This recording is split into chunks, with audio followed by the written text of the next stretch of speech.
Assalamualaikum warahmatullahi wabarakatuh. Saya Rihan Permana dari jurusan Sejarah Kebudayaan Islam kelas A.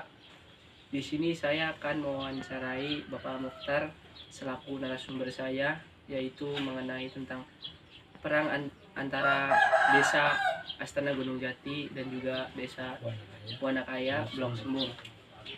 Ya, mungkin Bapak bisa langsung diceritakan Pak kejadiannya. Ya, memang peperangan tersebut itu bermula dan berawal dari kesalahpahaman dan kecemburuan sosial. Kenapa dikatakan kesalahpahaman dan kecemburuan sosial? Karena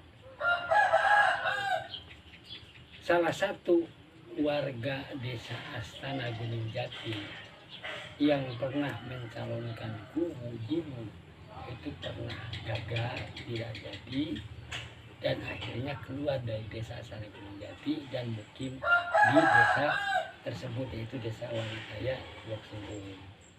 Nah, yang kedua, kecemburuan sosialnya itu karena masyarakat Gunung Jati itu dianggap punya kehidupan yang bagus, artinya punya perekonomian yang bagus, dengan istilahnya itu dengan wasilah, dengan sabab mengabdi atau mengurusi situs makam Sunan Gunung Jati Cirebon.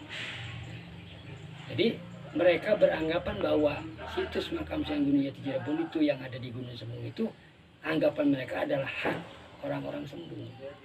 Jadi dengan adanya hal tersebut, beranggapan bahwa orang Gunung Jati itu merebut hak mereka, menguasai hak mereka.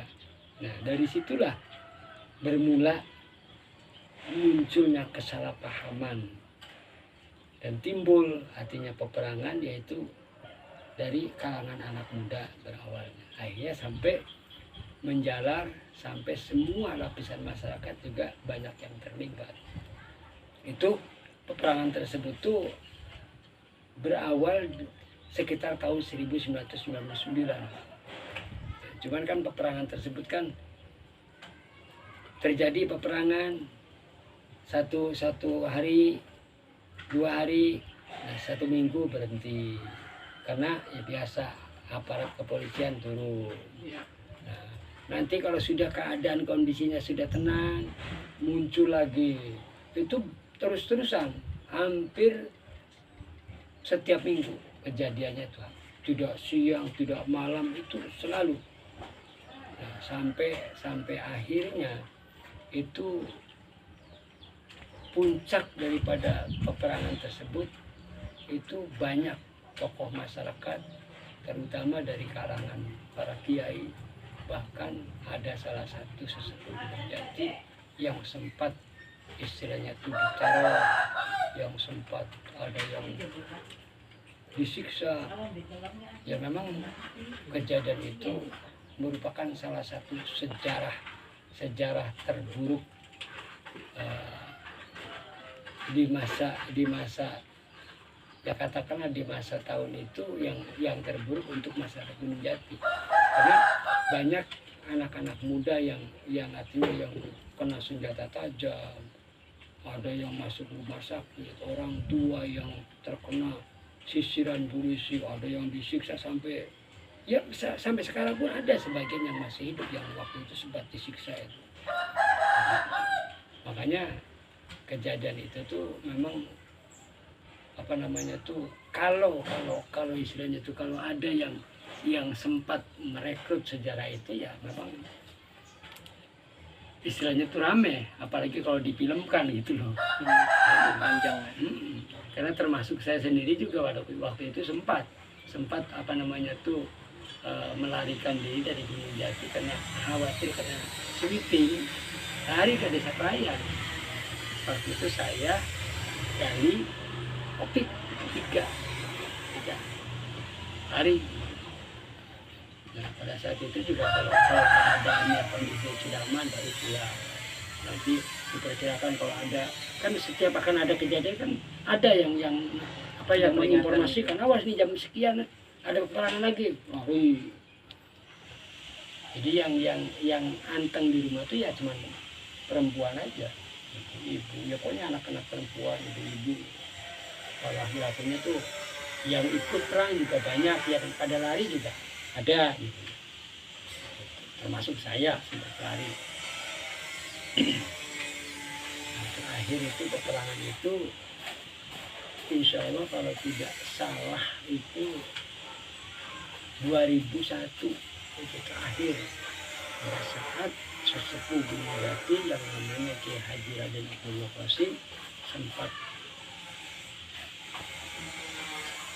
diteror, sempat di apa namanya itu, sempat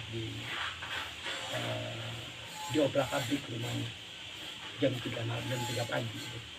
Ada beberapa anggota dari Brimob pada waktu itu.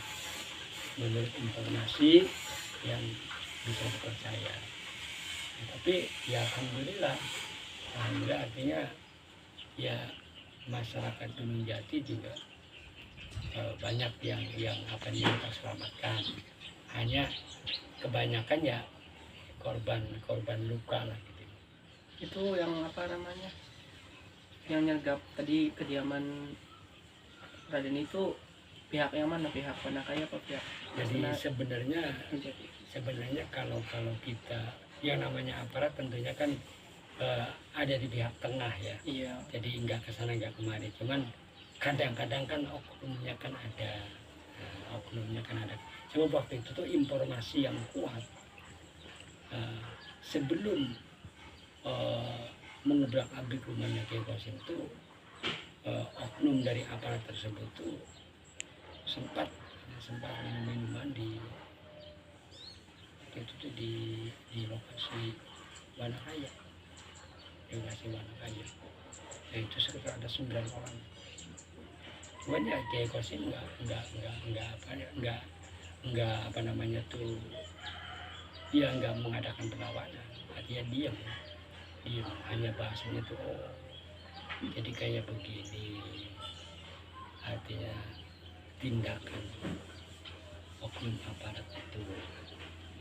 Nah, dengan adanya hal tersebut akhirnya sampai terdengar kan informasi ini ke pihak yang terkait, ya, sampai akhirnya dari Kapolda itu.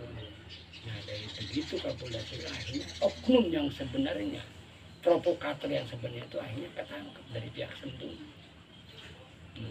Jadi ada salah satu oknum, ada salah satu provokator yang pada waktu itu menurut informasi yang bisa dipercaya, sebenarnya bukan asli orang situ, bukan asli orang Cirebon, katanya orang tersebut itu adalah pendatang yang kebetulan punya istri orang Sembung. Nah, si provokator itu memang masih muda, cuman informasi yang bisa dipercaya itu dia termasuk orang yang cukup banyak duit. Itu setelah itu provokatornya udah kenal, baru mulai reda, dan begitu Kapolda turun, alhamdulillah sampai saat ini peperangan sudah reda, tidak ada lagi. Semoga ya kedepannya juga tidak ada lagi. Selain pihak Sembung sama Gunung Jati, apa ada yang lainnya, pihak-pihak yang membantu? Ya, kalau pihak-pihak yang membantu sih ada aja, ya, baik dari tetangga desa seperti ya, tergantung masyarakatnya. Biasanya kan kalau kayak gitu kan anak-anak muda. Jadi kalau anak muda ini kita pokoknya punya teman, pokoknya si A, ya merasa temennya istilahnya itu diserang ya otomatis. Jadi ada pikiran pengen membantu. Ya, ada yang dari Pulau, ada yang dari Gunung Jati, jadi campur bau. Jadi orang Gunung Jati juga ada yang artinya ada yang membantu dari desa ini, dari pihak sana juga ada yang membantu dari desa ini gitu. Jadi pokoknya campur-campur lah. Jadi yang membantu sih ada. Cuman kan ada yang membantu, benar-benar membantu, ada yang membantu karena menggunakan kesempatan dan kesempitan. Sebab peperangan tersebut tuh banyak kejadian-kejadian yang di luar peperangan. Seperti kadang ada yang kehilangan ini. Jadi kejadian kayak gitu terus.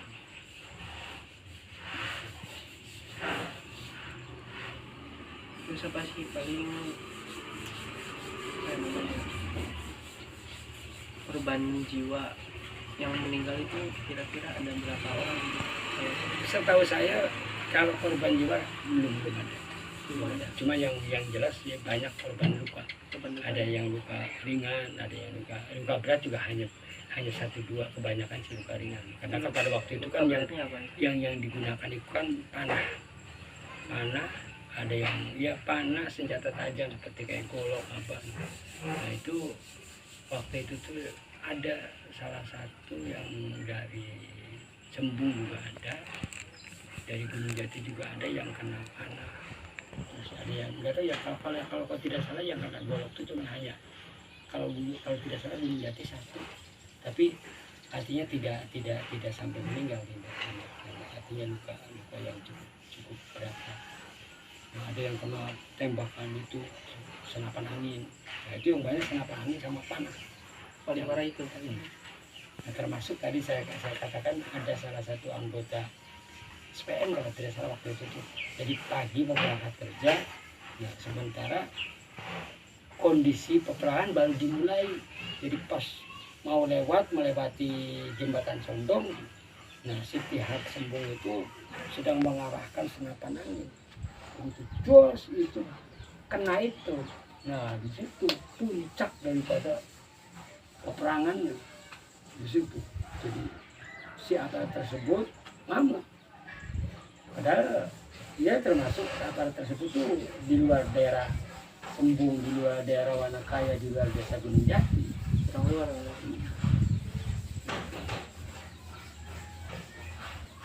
Mungkin apa sih hikmah yang bisa diambil atau pesan dari Bapak gitu? Apa ada kira-kira Pak? Ya yang jelas intinya bahwa dengan adanya peperangan tersebut akhirnya masyarakat kedua belah pihak itu bisa mengerti dan bisa merenungkan bahwa kenyataannya situs makam Keramat Sunan Gunung Jati itu tidak perlu dipermasalahkan. Yang kedua juga masing-masing bisa mengintrospeksi. Jadi bukan hak mutlak orang Sembung, bukan hak mutlak orang Gunung Jati. Yang jelas itu milik semua pihak. Cuman memang kalau kembali ke sejarah, karena kenapa orang Sembung merasa memiliki? Karena di sana tuh ada makam yang bareng dengan makam Sunan Gunung Jati itu yang namanya Nyi Gede Sembung.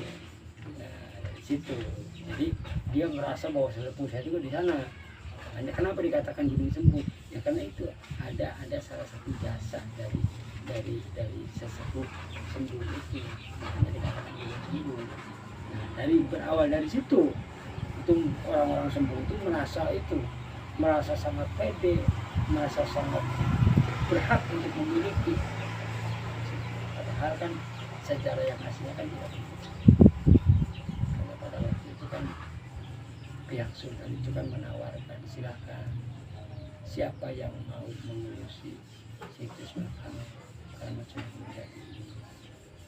Ini di sini ada makam, artinya ada sesepuh yang Sembung. Nah, tapi karena pada waktu itu tuh belum ada penghasilan istilahnya gitu, belum kelihatan bahwa dengan sebab itu tuh Allah mendatangkan rezeki di lingkungan masyarakat setempat, melakukan baru. Jadi makanya awal mula terjadinya peperangan tersebut itu tadi berawal dari kesalahpahaman dan kepentingan. Ya baik, ya mungkin cukup segitu ya Pak ceritanya. Terima kasih Pak Mukhtar sebagai narasumber telah menerangkan informasinya. Saya Rehan Permana selaku wawancara di sini mengundurkan diri. Assalamualaikum warahmatullahi wabarakatuh.